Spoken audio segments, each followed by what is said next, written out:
मंठा तालुक्यात अवैध दारू विक्री विरोधात महिलांचा संताप दिवसेंदिवस तीव्र होत आहे. वजर सरकटे, अंभोडा, कदम, हेलस, माहोरा आणि माळेगाव नंतर आता केहाड, वडगाव येथील जयरामनगर तांड्यातील महिलांनी अवैध दारू विक्री विरोधात एल्गार पुकारला आहे. शनिवारी सकाळी 11 वाजता महिलांनी तांड्यात रॅली काढत अवैध दारू विक्री तातडीने बंद करण्याची जोरदार मागणी केली आहे. महिलांच्या म्हणण्यानुसार तांड्यात फाट्यावर आणि नायगाव टोल ते जयपूर रोड परिसरात अवैध दारू विक्री सुरू आहे. दारूच्या व्यसनामुळे अनेकांचे संसार उद्ध्वस्त होत आहेत.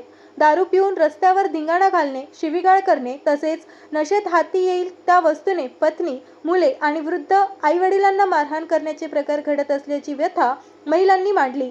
दारूमुळे घरातील शांतता हरवत असून मुलांच्या मनावर आणि संस्कारावरही गंभीर परिणाम होत असल्याचे महिलांचे म्हणणे आहे.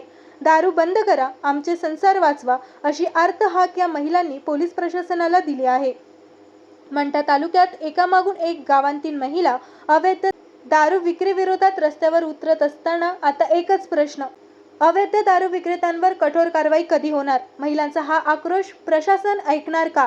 की आणखीन किती संसार उद्ध्वस्त झाल्यानंतर प्रशासनाला जाग येणार?